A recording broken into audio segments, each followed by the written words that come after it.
part of my mission is that survivors need to be believed. That is the biggest thing that every survivor wants, is just someone to say, I believe you.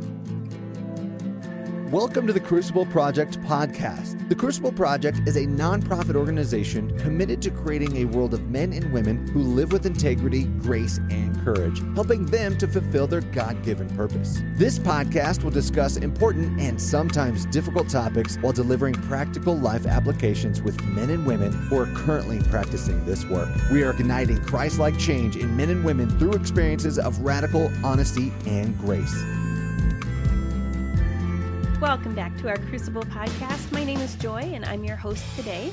I am here with Deb Gustafson, who is one of our Crucible sisters out of the Chicago area. Hey, Deb, how you doing today? Hey, Joy, doing great, thanks. Good. Thanks for joining me. So, Deb, to just jump right in, I'm curious, when did you first get connected to soul work? Well, I was introduced to soul work by my husband, Curtis. He did a Crucible Project weekend in the fall of 2006. And when he came back, there was a huge difference in him. We were not at a good place in our marriage. And at first I was very skeptical. But over the course of a year, he convinced me to go to the women's version of soul work. And I did my weekend in the fall of 2007. And similarly, I came away from that weekend thinking, these women are crazy, but that was interesting. And then I went back to my community and to my church and just realized how shallow so many of my relationships were compared to the intense bond that I had with these women who were truth-telling for just one weekend. And I needed more. So I ended up doing volunteer work for a number of years with that organization. Nice. All right. So then Crucible got started with women's work in 2019, correct? That's right. So then what brought you over to working with Crucible as well? Well, I was actually at the end of my career. It was a terrible time to join anything, but I got this irresistible invitation to be part of the founding leadership team that started women's work for Crucible. And looking back, I have no idea how I managed to do that at the same time as winding down a career, but I'm so glad I did. It was so exciting to birth something new. And like any birth, it was messy and hard and painful, and there were tears. But I was just so grateful to see Crucible for Men had become such a solid organization. I was just grateful to see them including their sisters in the work. Yeah. And winding down your career, you had a pretty kick-butt career, didn't you? What were you doing? Well, that's one way of looking at it. Well, I ended my career as the head of communications and employee engagement for a Japanese-based pharmaceutical company. And I was here in the U.S. and had a team in Chicago and a team in Boston. And so, at the end, it was pretty crazy. Lots of travel, lots of responsibility. Really, really grateful for that. All right. So you have quite a bit of leadership experience in your corporate position, and you have leadership experience in the work that you've done with Crucible. So from what I understand, you have developed, partly through Crucible, a mission statement for your life. Is that accurate?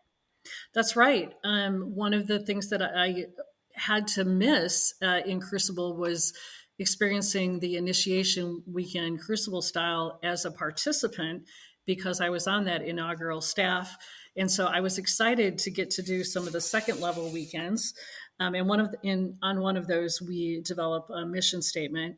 And so can I share that with you now? I would love to hear it. Okay. So my mission is to create a world where every survivor is believed and tended to for as long as it takes. Where every survivor is believed and tended to for as long as it takes. Wow.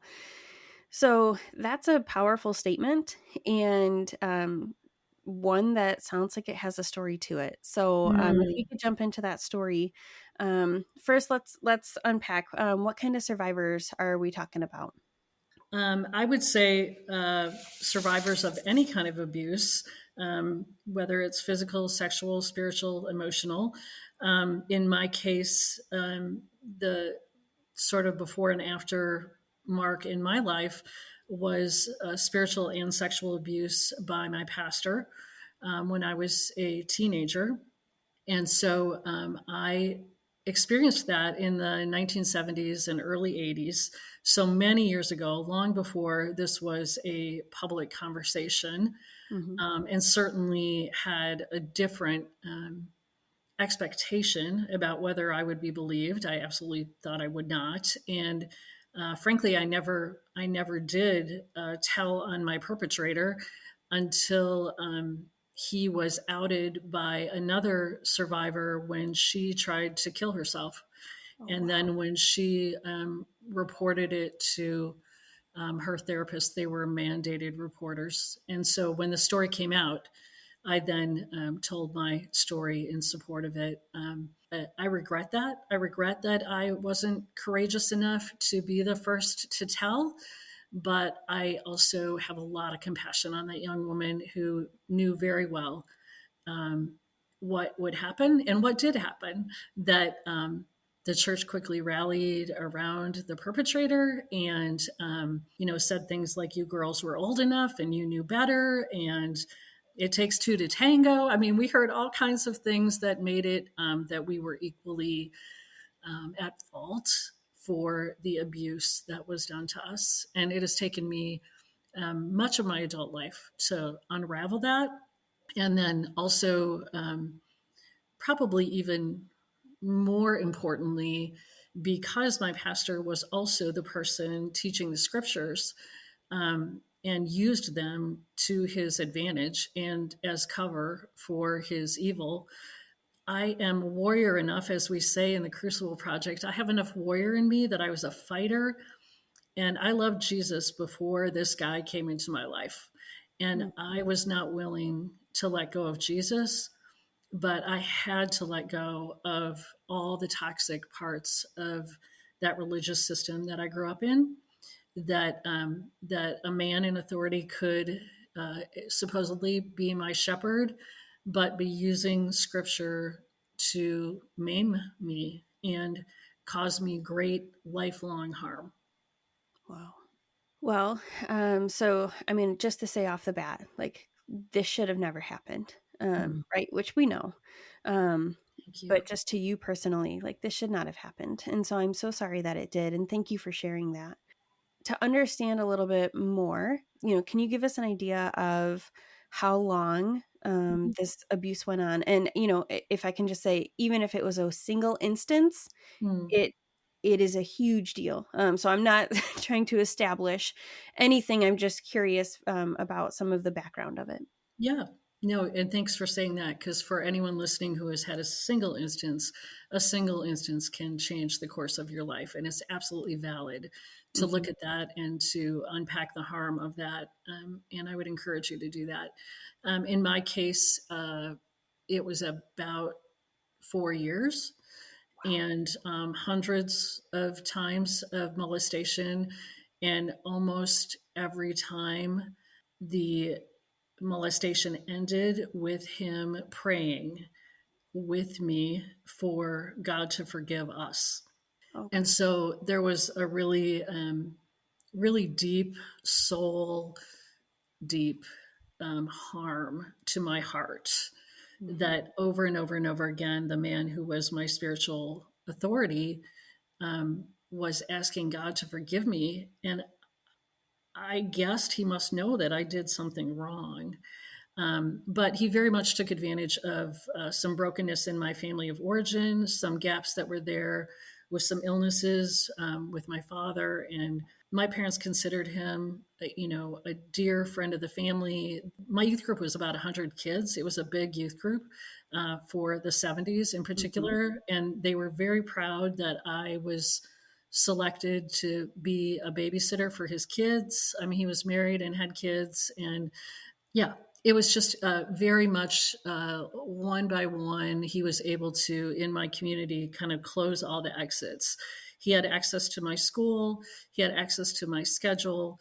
He would sometimes, I'd be walking home with my friends from school, and he would pick us up and invite my unchurched friends to youth group and talk about how great I was, but then always be sure to drop me off last so that he would have time alone with me. And so my friends who were unchurched, thought he was great.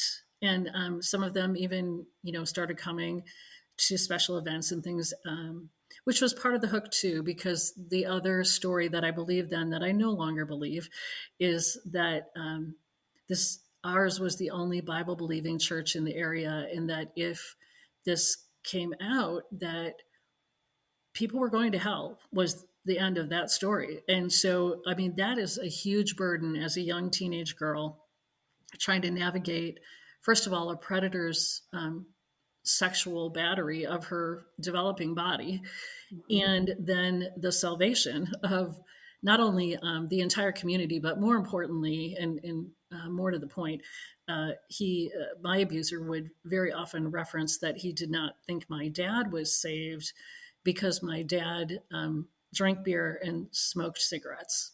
And so I was terrified. I was terrified that if I went to my parents for help or went to anyone for help, that the church would be harmed and that it would be my fault. So fast forward to 2 years ago, I was able to be at my father's bedside with him when he died. And I know without a doubt that he's with Jesus. And I know without a doubt that my abuser would be better off having a millstone tied around his neck and thrown into the deepest part of the sea. So I no longer believe what he told me about my father, but it was very, very harmful to me as a young woman. Yeah. Wow. So, hearing how all of these different instances of abuse ended in prayer, what did that do for your prayer life? I mean, I would have to imagine that praying became a pretty painful experience. As I think about it now, I have such tenderness toward the younger me because I so loved God and I so wanted to be his girl. I wanted to be a good follower, and I was a good girl. I mean, I got good grades and I obeyed the rules and I did all the things, and so I joined the lie with my abuser in my prayers. And I would ask God to please, like, whatever it is about me that is tempting this man, which is the way theology was taught to me. Like, women are bad, women are temptresses, women are, their bodies are problematic because they tempt men. Whatever it is about me, just, I would pray, cut it off. Like, just like those scriptures about if your hand offends you, cut it off. Like, just make it go away. I wouldn't have had these words, but make any sexual part of me, make any part of me that is attractive, make any part of me that he would say he thought about me all the time, make that stop. And so I really joined him in this lie that I was the problem. And so maybe consciously, maybe unconsciously, that was also when I started to binge eat, partially for comfort, but also I knew from, it was very apparent in the advertising in those days. I think it's still apparent some, but what I thought I knew for sure is that no men would like women who are overweight. And so, as a way to help God to make me safer, I gained 100 pounds. And so I was doing my very best to make myself unattractive, make myself not sexual, because walking around in a woman's body, my church had taught me was problematic, was potentially causing men to stumble, and then which is horrible and not true, ladies, not true. And my experience was that the supposed most godly spiritual man I knew was telling me he couldn't stop thinking about me and that I was the problem. And so there was so much harm that was done in the name of Jesus and and the number of scriptures that were distorted. The most frequent one was, when the Apostle Paul tells us that we shouldn't think only of ourselves, but we should, think of the needs of others. That was the scripture that was very often used against me when I would say, I can't take it anymore. I would be crying and upset. And it was like, you can't just think of yourself. You have to think of the needs of others. And then back to that idea of the whole community needs this church. And you can't be so selfish. Wow. What a justification Yeah, of pure evil. it is. It's very dark. And I mean, I can hear it now so clearly as a grandmother. I just, it makes me want to rise up and take somebody out, right? Like, I Mhm. mean, I'm so angry about it, but I was so caught up in the lie, and it was so confusing. And I think, one of the things we learn in soul work is that when we stay in our own head and when we don't have community, everything gets darker and everything gets more muddy.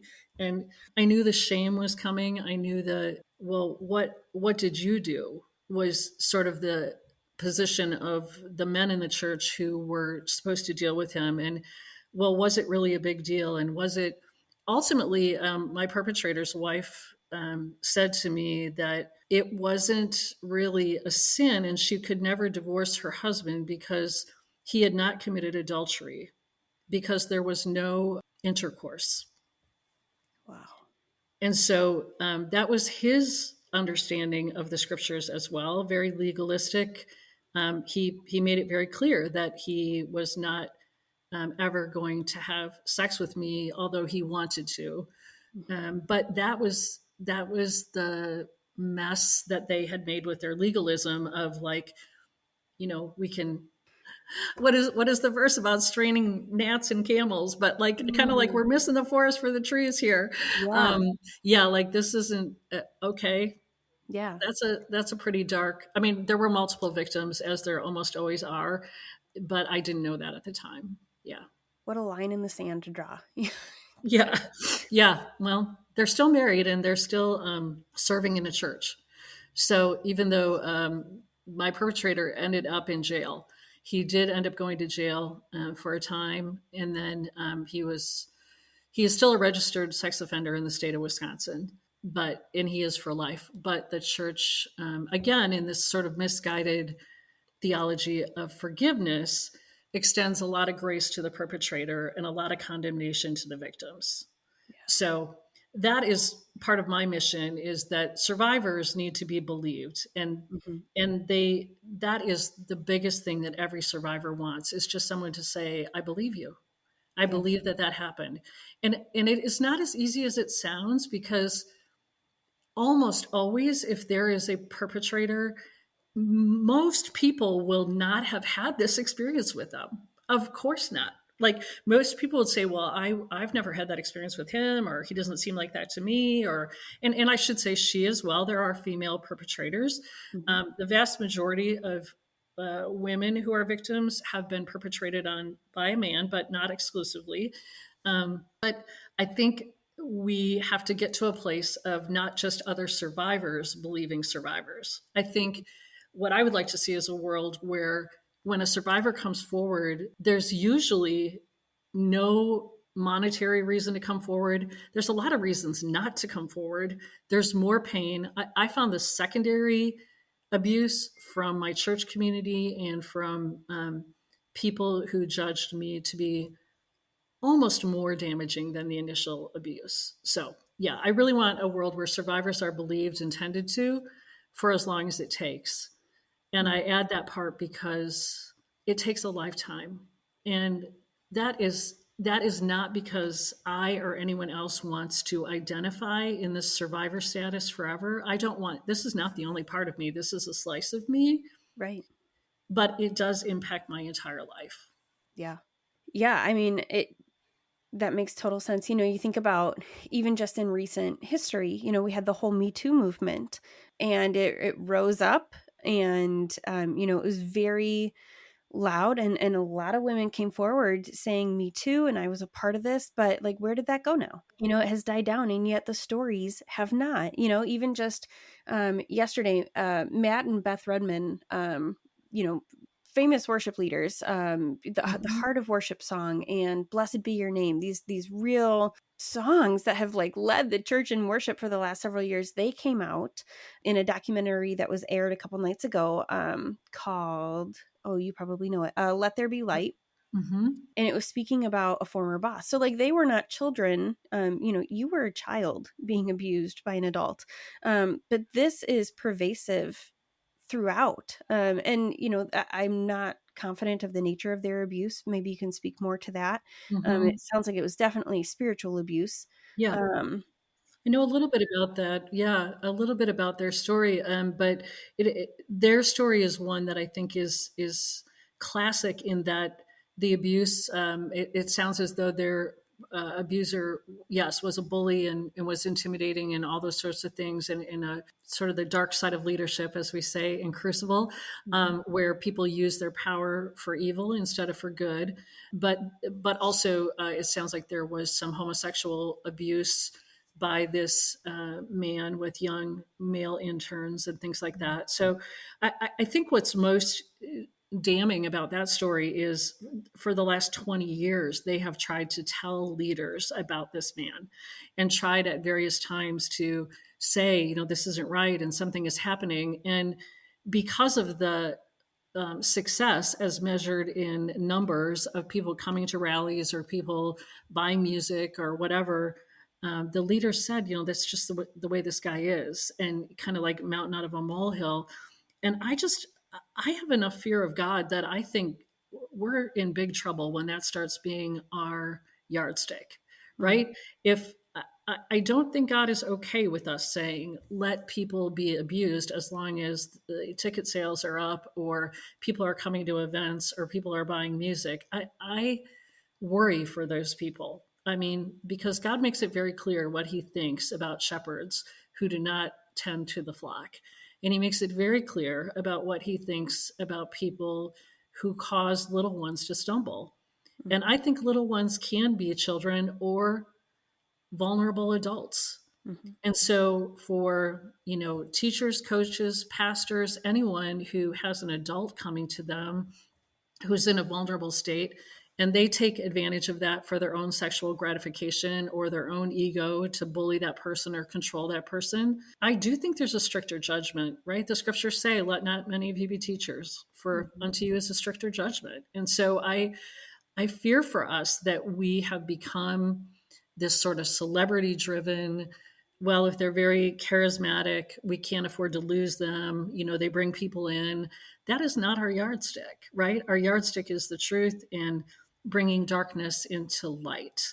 And that is one of the things we work on in the Crucible Project, is looking at our own shadows, because I'm a survivor, but I also have my own shadow parts. I have my own way of showing up dark in the world.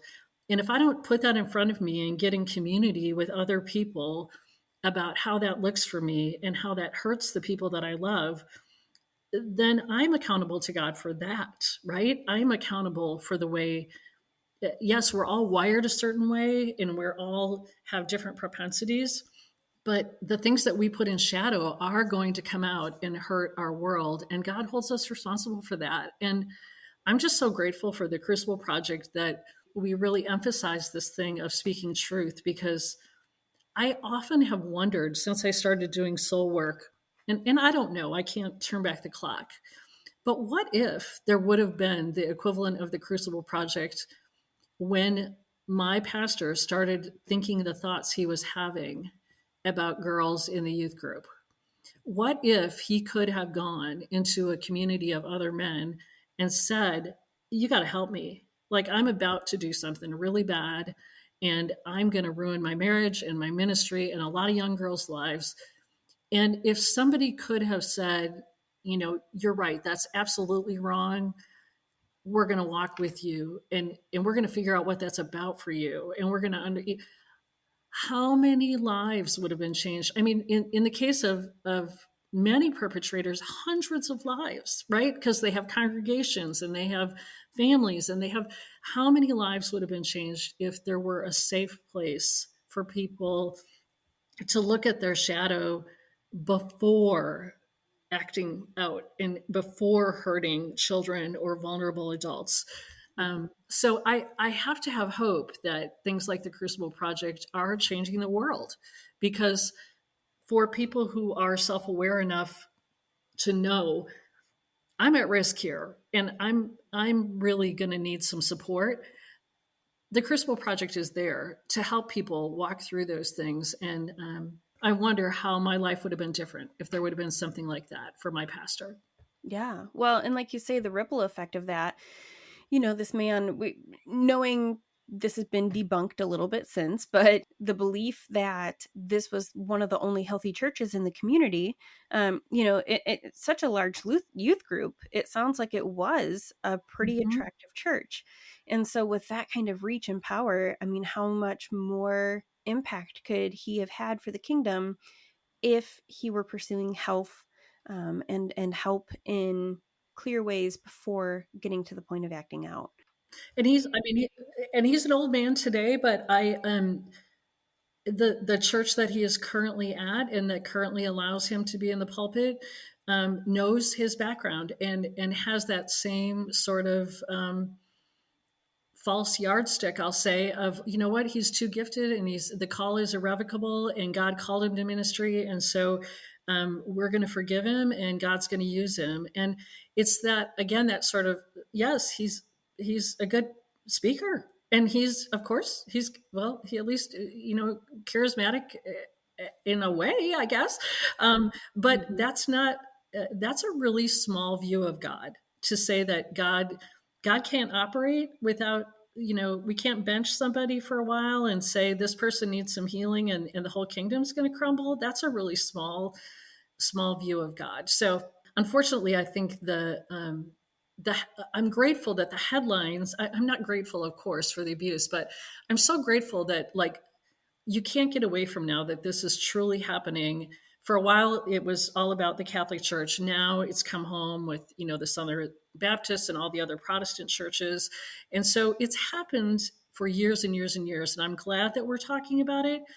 I'm very discouraged that the response of the church is still so much focused on what is our liability and how can we sort of lawyer up, instead of saying, oh my goodness, we are here to stand with these survivors. We are going to be with them for as long as it takes.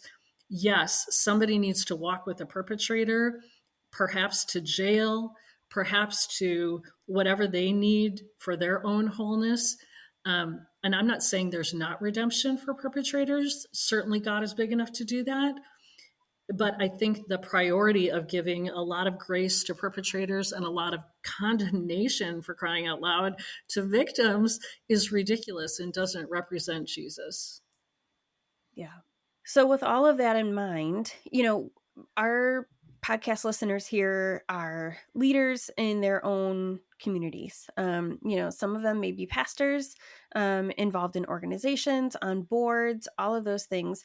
And it is the responsibility of each person to be willing to bring to light these dark stories and be willing to say the impact is of the good that they do isn't enough to outweigh the harm that they're doing behind closed Yes. doors.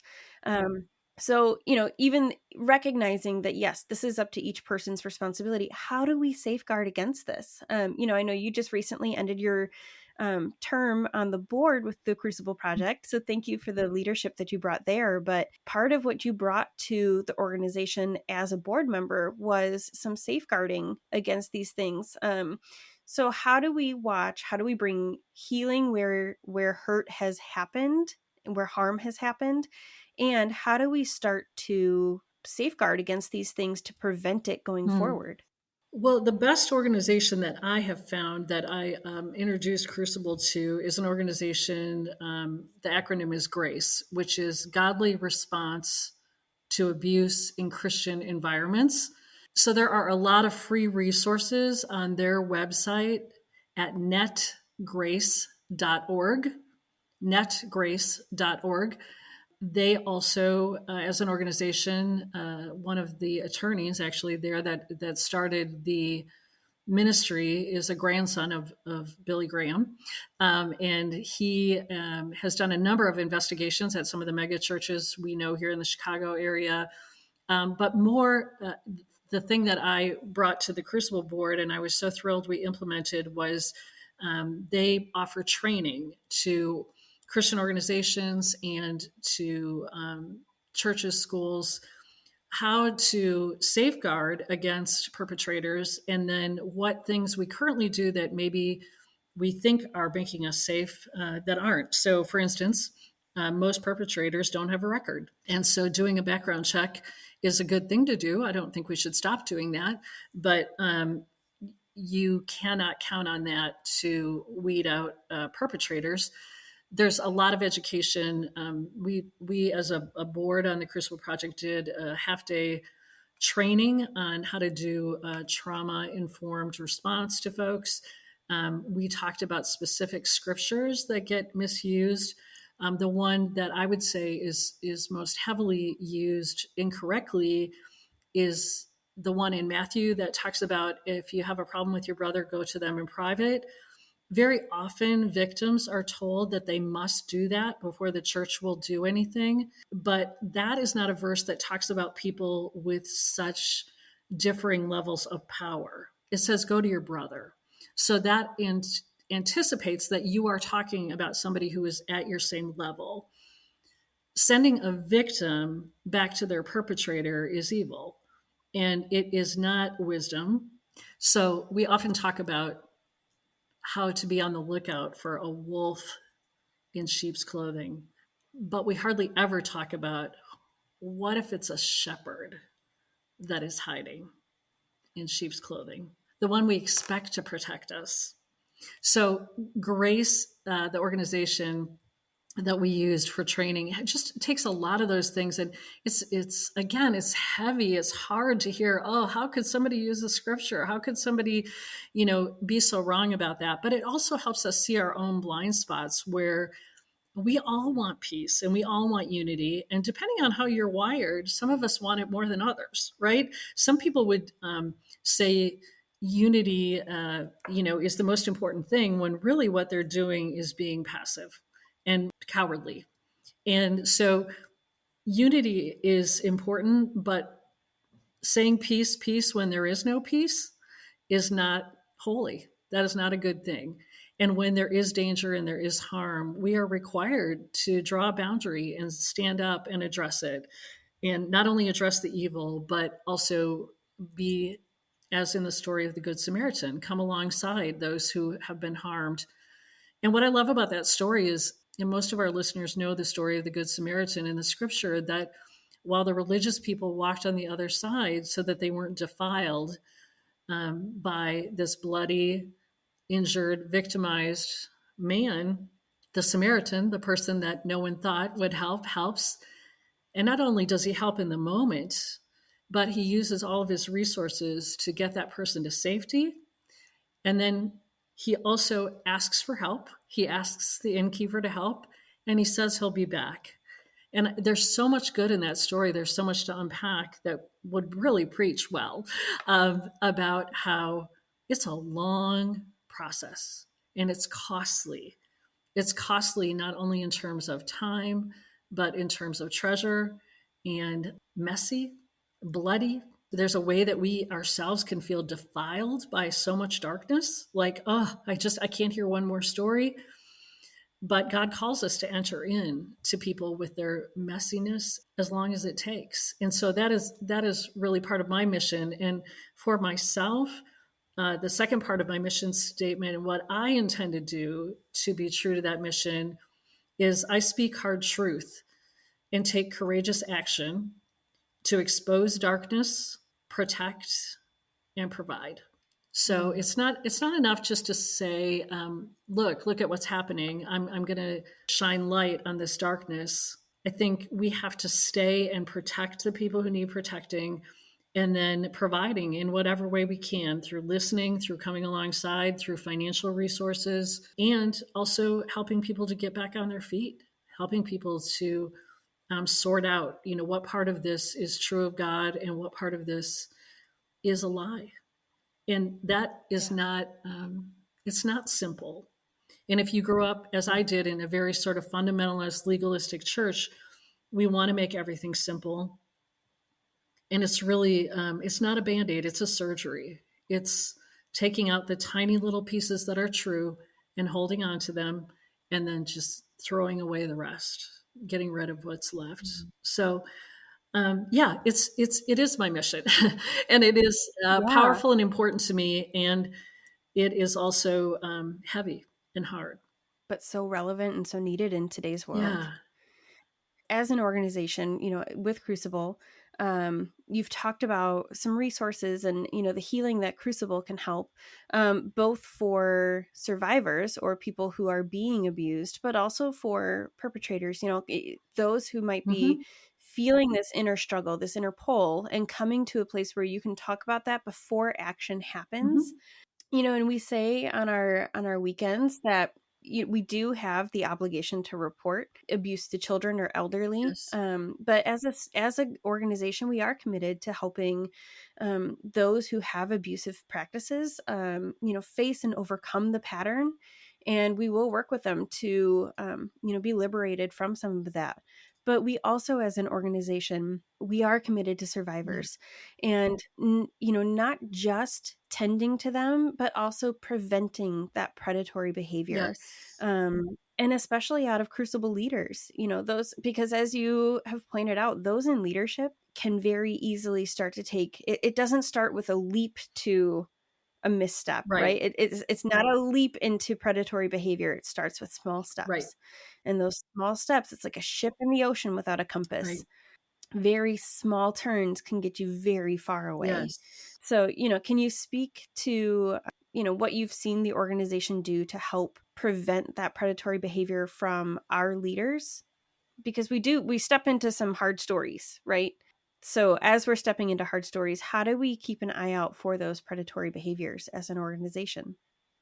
Well, I have seen Crucible really lean into this. It's obviously an organization that, like many organizations, it grew very deliberately, but also very quickly. And so there's many things that we sort of are building the plane while we fly it. But I have seen in recent years that there's been this really hard look at who is it that we can allow to be a leader, and then once we call somebody a leader, how often are we looking at that person? Is it a lifelong now you are forever and always a leader in the Crucible Project, or are there some check-ins? And I think it is a kindness to all of us who call ourselves leaders to have regular accountability and check-ins to say, are you still aligned with the organization? Are you still aligned within your own integrity, in your own heart?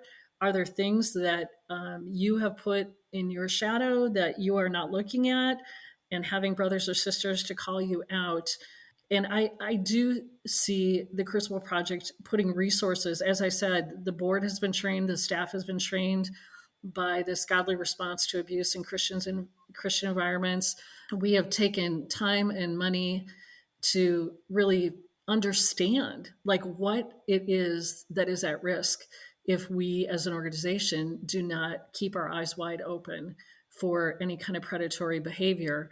And I think the good thing about looking at ourselves in this lens of soul work as we do is the more we're in community with one another, the more we know, okay, Deb is wired this way, and she's going to be a warrior, and she's going to show up and draw boundaries, and that's going to be how she shows up.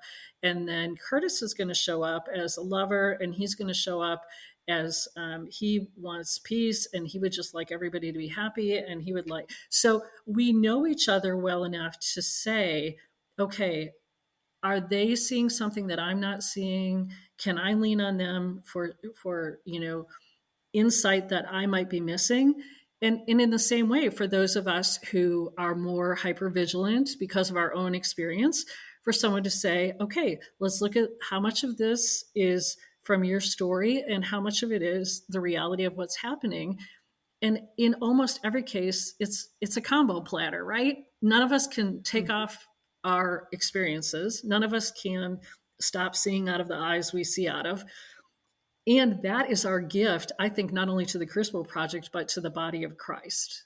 that God Mm. allows the specific suffering we've been through to allow us to come alongside folks. I mean, the scripture is clear about that, right? In the same way that God comforts us, we can comfort others in their suffering. So I think Crucible is really doing well to start looking at this trauma informed approach, to start wondering as we put things out publicly or as we speak, what does this sound like to survivors? Does this sound like this makes us a safe place? Does this sound like, and not just what does it sound like? What is it? Is it true that we are a safe place for folks? And let me go back to what you said about perpetrators, because my greatest hope is that someone who is about to perpetrate would come on a weekend. Certainly, if a perpetrator comes on a weekend and confesses, we have protocol in place about that. We are going to report elder abuse, child abuse, and we are going to walk alongside someone as they look for freedom from that journey. So I do not want to sound as though there is no hope for perpetrators or there is no redemption. There is, there always is. I mean, grace is amazing. And Yeah. we have to be so wise in the way that we see and in the way that we ourselves can be deceived, and to really carefully count the cost of what will it cost the organization if we are not seeing well, and what will it Mm. cost the hearts and the minds and the souls of the people who entrust their lives to us. Yeah. So, statistically speaking, chances are somebody listening to this podcast has a similar story of their own abuse that they've gone through. If it hasn't been reported yet, can we talk about just briefly any resources that you're aware Mhm. of? And I know you mentioned for perpetrators, like the truth will set you free. That's as much as that sounds trite, stepping into freedom and experiencing the grace that comes with owning the hurt that you have caused others. And, we cannot rescue you from consequences that will come, Yes. but the forgiveness that you can receive Yes. is huge. But for those who are walking with this heaviness of being Mhm. abused by someone else, I know that there's the National Sexual Assault Hotline. It's a 24/7 confidential support. The phone number is 800-656-HOPE. So that is one that if you aren't sure where else to go, starting with this national confidential hotline, again, that's 800-656-HOPE. But where else? What would you recommend for someone who's feeling it's time, I need to say Mm. something? What would you tell them? I would applaud that you're ready. First of all, I would say good for you. That's really brave, and I would love to hear your story. I know there are plenty of other people who would love to hear your story. I know that if you get in touch with the Crucible Project, that they will connect you with someone who is willing to hear your story. There may or may not be legal recourse depending on when things happened, and that's okay. We can heal with or without justice happening in this world, and we can heal with or without our perpetrators ever admitting that what they did was wrong. We don't need to wait for that. I would just invite anyone who's listening to this. Yes, those hotlines are amazing. They could put you in touch with mental health professionals. Certainly, if you have insurance or the means, I would suggest that you look for a trauma informed counselor, somebody who is able to hold you well. And I would also really strongly encourage you to consider a discovery group or something that the Crucible Project offers that would put you in touch with women who are not going to be shocked, and men who are not going to be shocked by your story, and who would hold you well. I think the most important thing is, if you are feeling that urge that it's time, that is you taking care of your younger self, and good job. Don't stop that impulse. Follow through on that, because the longer you're alone, the harder it is. And the more distorted your thinking gets about what happened and how it happened. And things are always better when they're brought into the light. They may be painful for a while, right? You come out of a dark room and the light hurts your eyes, but it's always better in the light. So I would just really encourage you to move toward the light. Someone listening may have been abused as a child, but not just a child. Maybe some of our listeners have been abused as an adult. And maybe it happened years ago, maybe it was more recent. But I'm curious, Deb, what you would say to someone wondering if it's worth it. Because if you have this story, you might be unsure of if is it worth it to bring it to the light now? Is it worth it to speak up? So what would you say to somebody wondering, is it worth it to bring it to the light now? Hmm. That is a complicated question. So, for you as a survivor, it is always worth it to bring it to the light for your healing. Always. You are worth being seen and heard and living in the light. So, yes, you should keep telling that until somebody believes you because you are worth healing if you're ready for that. In terms of reporting it, to authorities or reporting it to whoever, the church, the school, the place you work, you absolutely get to. You don't have to. If you are not ready, do not do that step because it is hard. And there is sadly usually a blowback to survivors, and you have to be in a place where you're ready for that.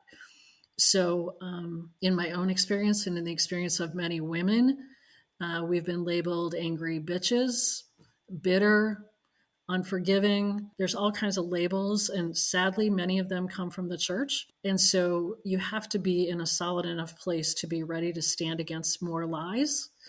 That is not true when you're bringing the truth. None of those lies are true of you. That you are a truth teller. If you have support and you have done enough of your own healing and you feel like it's important for you to report so that there are potentially not more victims or whatever you're wanting to do that is, then if you have the support, I encourage you to speak the truth to power, to authorities, to anyone who will listen, but not until you're solid enough in that truth. Because what you don't need is more wounding. And you will be mishandled by some people who should know better. And I'm very sad that that's the reality, but it is. And I don't want more harm for you. Yeah, I think there's a lot of wisdom in what you said. You get to, a lot of survivors don't, they didn't have a choice in what happened to them. And so recognizing, especially if it's not in the realm of the protected, children or elderly abuse, Yes. you don't have to tell your story, but you get to tell your story, and it's up to you if you want to do that. But like Deb just said, doing so at least in a place where, if it's with your counselor or somewhere where you can find some healing, this isn't something you have to carry alone, and you get to step into freedom when you tell the story. Yes. And you get to decide if you use your name. I chose today to use my name. I chose to tell my story using my name. There are ways to report being Jane Doe or John Doe. There are options, but again, your healing is the priority because you've been harmed enough. And if you do have community, I would encourage you to pray with them and for anyone else who may have been harmed by your perpetrator. Prayer is certainly powerful. And then the governing authorities are there for a reason. And I think whenever we can, and it makes sense and will not be further harming to us, we absolutely should use every bit of the judicial system to let people face the consequences of their behavior. I know one of the things you mentioned at the beginning was that you live with the regret of not saying something sooner. Mm, And, just honoring your story, honoring that teenage girl who didn't know better, or knew something was wrong but didn't know how to say yeah. something. You did what you needed to do in the moment to survive that. Mm, And you were trying to protect your family, you were trying to protect your friends and your community. So I just honor that teenage version of mm, you who was doing what she thought was right. And also the version of you that has brought the story forward and said, it's time, and I'm not going to let others go through this too. Yeah. You are a protector, and I'm just so grateful for your voice in the board and the leadership of Crucible, goodness that you bring to the women of our community and the men of our community by being willing to share your stories. Thank you for that. Thank you for your time today and for your willingness to hear stories from others and be a safe resource. So thank you, Joy. God bless you and what you do, and gratitude for you and your journey. Thanks, Joy. For more information about our weekends, please go to thecrucibleproject.org. Or if you're ready to get started on your transformational journey right now, you can connect with one of our Crucible certified coaches for a free 30-minute session at thecrucibleproject.org/coaching. That's thecrucibleproject.org/coaching. If you like what you heard, connect with us on Facebook, Instagram, and Twitter. Rate and review wherever you are listening, and don't forget to subscribe on your preferred podcast platform. Thank you for listening.